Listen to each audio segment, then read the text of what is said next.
नमस्कार दोस्तों, आज की इस वीडियो में हम सीखेंगे फंडामेंटल्स ऑफ कंप्यूटर का chapter number 4 what is software को। इस वीडियो को लास्ट तक जरूर देखिएगा।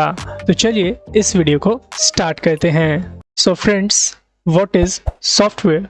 सॉफ्टवेयर क्या होता है? सॉफ्टवेयर आपका एक ऐसा तरीका है जिसके माध्यम से आप अपने कंप्यूटर को चला सकते हैं। ठीक है, अगर आपके कंप्यूटर में सॉफ्टवेयर नहीं होगा तो आप अपने कंप्यूटर को चला नहीं पाएंगे। और ये सॉफ्टवेयर सिर्फ कंप्यूटर को ही चलाने का काम नहीं करता है, यह सॉफ्टवेयर आपका और भी कई सारे मशीनों को चलाने का काम करता है।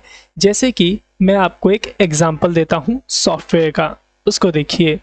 जैसे कि देखिए, मेरे पास यहाँ पे एक स्पीकर है और यह स्पीकर आपका हार्डवेयर कहलाता है क्योंकि आप इसे देख सकते हैं, टच कर सकते हैं। ओके, यहाँ पे हमने एक स्पीकर लिया है। अब आप एक बात बताइए, अगर इस स्पीकर का साउंड आपको कंट्रोल करना है तो आप किसके माध्यम से करेंगे? तो अगर आपको इस स्पीकर का साउंड कंट्रोल करना है तो आपको इसके अंदर वॉल्यूम नाम का एक सॉफ्टवेयर की ज़रूरत पड़ेगी। अगर इस स्पीकर के अंदर वॉल्यूम नाम का सॉफ्टवेयर नहीं होगा तो आप इस स्पीकर को कंट्रोल नहीं कर पाएंगे। मींस इसके स्पीकर की जो वॉल्यूम है उसको कंट्रोल नहीं कर पाएंगे। ना तो आप इसका साउंड बढ़ा पाएंगे और ना ही आप इसका साउंड घटा पाएंगे। तो आपने देखा यहाँ पे कि जो आपका सॉफ्टवेयर होता है वह किस तरीके से आपकी मशीनों को ऑपरेट करने का या फिर चलाने का या फिर कंट्रोल करने का काम करता है। मैं उम्मीद करता हूँ कि अब आपको सॉफ्टवेयर सही से समझ में आ गया होगा कि सॉफ्टवेयर आपका क्या होता है और ये कैसे काम करता है। तो चलिए अब जानते हैं सॉफ्टवेयर के प्रकार के बारे में कि आपके जो सॉफ्टवेयर होते हैं वह कितने टाइप्स के होते हैं।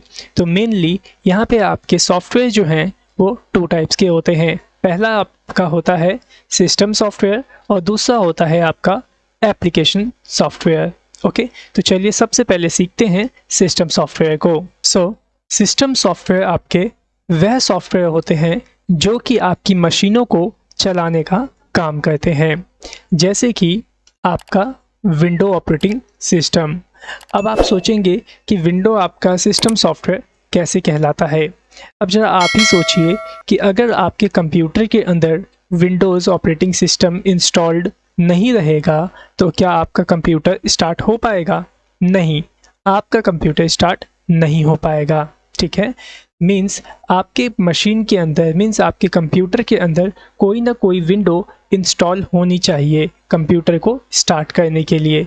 अगर ये विंडो नहीं रहेगी आपके कंप्यूटर में तो आपका कंप्यूटर स्टार्ट होगा ही नहीं, बल्कि एक मैसेज आएगा आपका ऑपरेटिंग सिस्टम मिसिंग, क्योंकि जो आपके कंप्यूटर होते हैं वह ऑपरेटिंग सिस्टम पे ही चलते हैं। जैसे कि यह है आपका क्या, विंडोज़ ऑपरेटिंग सिस्टम। अगर हम एप्पल के लैपटॉप की बात करें तो क्या उसके अंदर भी विंडोज़ ऑपरेटिंग सिस्टम होता है? नहीं, जो आपका एप्पल का लैपटॉप होता है उसके अंदर आपका मैक ऑपरेटिंग सिस्टम इंस्टॉल होता है। ओके, ये भी विंडो की तरह ही होता है, लेकिन इसके अंदर के जो फीचर्स होते हैं वो थोड़े अलग होते हैं और अलग डिज़ाइन के होते हैं। और ये भी आपका समझ लो विंडो की तरह ही काम करता है। अगर एप्पल के लैपटॉप के अंदर आपका मैक ऑपरेटिंग सिस्टम नहीं होगा तो ये लैपटॉप भी आपके स्टार्ट नहीं होंगे। ओके, और अगर हम आपके फ़ोन की बात करें तो अगर आपके फ़ोन के अंदर एंड्रॉयड ऑपरेटिंग सिस्टम नहीं होगा तो आपका फ़ोन भी स्टार्ट नहीं होगा। जैसे कि आपने कई बार सुना होगा, कुछ लोग कहते हैं कि हमारे फ़ोन का सॉफ्टवेयर चला गया या फिर हमारे फ़ोन का जो सॉफ्टवेयर है वह उड़ गया। तो उससे क्या होता है कि फ़ोन आपका बिल्कुल डेड हो जाता है। अगर आपके फ़ोन में एंड्रॉयड ऑपरेटिंग सिस्टम नहीं होगा तो आपका फ़ोन भी डेड हो जाएगा। ओके, आई थिंक उम्मीद करता हूँ कि आपको समझ में आ गया होगा कि जो सिस्टम सॉफ्टवेयर होते हैं वह कितने इम्पॉर्टेंट होते हैं आपकी मशीनों के लिए। अगर यह सॉफ्टवेयर ही नहीं होंगे तो आपके जो डिवाइस हैं वो स्टार्ट ही नहीं होंगे। ओके, चलो हम एक और सॉफ्टवेयर की बात करते हैं, सिस्टम सॉफ्टवेयर है वह भी, जिसका नाम है लिनक्स ऑपरेटिंग सिस्टम। अब ये कौन सा ऑपरेटिंग सिस्टम होता है? यह भी समझ लो आप कि ये भी एक तरीके का आपका ऑपरेटिंग सिस्टम है जिसे कि हैकर्स यूज़ करते हैं। जैसे कि आई थिंक आपने सुना होगा काले लिनक्स आपका एक ऑपरेटिंग सिस्टम है, यूबुंटू भी आपका लिनक्स ऑपरेटिंग सिस्टम है, मैकिनटॉश भी आपका लिनक्स ऑपरेटिंग सिस्टम है।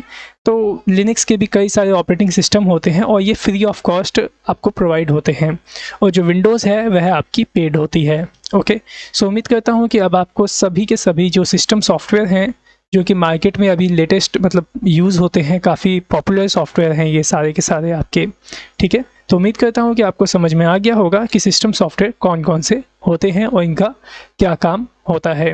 ओके, सो चलिए अब जानते हैं हम एप्लीकेशन सॉफ्टवेयर के बारे में। क्या आपको पता है एप्लीकेशन सॉफ्टवेयर क्या होते हैं?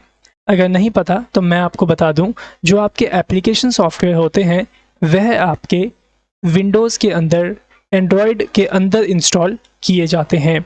और यह जो सॉफ्टवेयर होते हैं, यह सॉफ्टवेयर हर एक काम के लिए अलग अलग आते हैं। जैसे कि अगर आपको अपने फ़ोन में वीडियो प्ले करना है तो आपको किस सॉफ्टवेयर की ज़रूरत पड़ेगी? आपको पड़ेगी MX प्लेयर सॉफ्टवेयर की ज़रूरत, ठीक है। और जो आपका MX प्लेयर है यह आपका एप्लीकेशन सॉफ्टवेयर कहलाता है, ठीक है।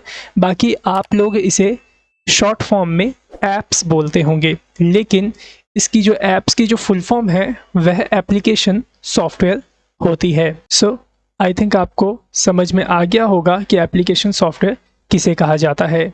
अगर मैं एक और एप्लीकेशन सॉफ्टवेयर की बात करूं जैसे कि पिक्सआर्ट्स, ये जो आपका पिक्सआर्ट सॉफ्टवेयर है ये किस काम में आता है? यह आपका फ़ोटो एडिटिंग के काम में आता है। लेकिन अगर मैं आपसे कहूँ कि मेरे को फ़ोटो एडिटिंग करनी है MX प्लेयर के अंदर, तो क्या ये पॉसिबल होगा?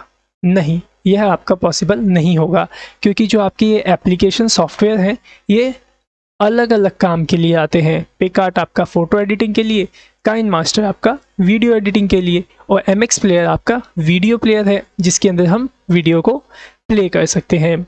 उसी तरीके से हमारे पास जो विंडोज़ होती है, हमारे कंप्यूटर होता है, उसके अंदर आपके लिए एक आता है माइक्रोसॉफ्ट वर्ड नाम का सॉफ्टवेयर।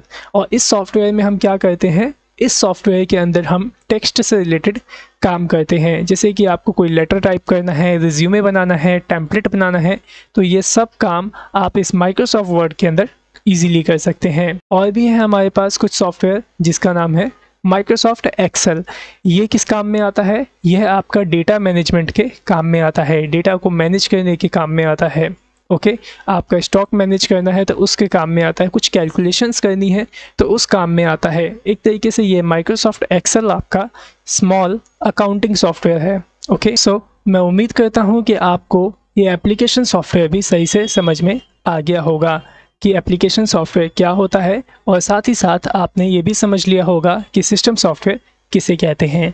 अब अगर आपसे कोई पूछता है कि सॉफ्टवेयर किसे कहते हैं तो आप उन्हें क्या बताएंगे? आप उन्हें बताएंगे कि जो सॉफ्टवेयर होता है वह एक तरीके का माध्यम है जिसकी मदद से हम अपनी मशीनों को चला पाते हैं, उसे ऑपरेट कर पाते हैं। ओके, सो उम्मीद करता हूँ आपको ये वीडियो पसंद आया होगा। सो अगर आप हमारे इस नोट्स को डाउनलोड करना चाहते हैं तो इस नोट्स का लिंक आपको डिस्क्रिप्शन में दिया गया है। आप उस लिंक पे क्लिक करके इस नोट्स को डाउनलोड कर सकते हैं। और अगर आपके मन में कोई भी डाउट या फिर कोई भी क्वेश्चंस आए इस वीडियो से रिलेटेड, तो आप हमसे अपने क्वेश्चन को कमेंट बॉक्स में पूछ सकते हैं। और अगर आप हमसे लाइव चैट करना चाहते हैं तो आप हमारी वेबसाइट पे जाकर हमसे चैट भी कर सकते हैं। और अगर आपको हमारा यह वीडियो पसंद आया हो तो हमारी इस वीडियो को लाइक करिएगा और अपने दोस्तों में शेयर करिएगा। और साथ ही अगर आप हमारे चैनल पर नए हैं तो हमारे इस चैनल को सब्सक्राइब जरूर करिएगा। So thanks for watching our video. Have a nice day.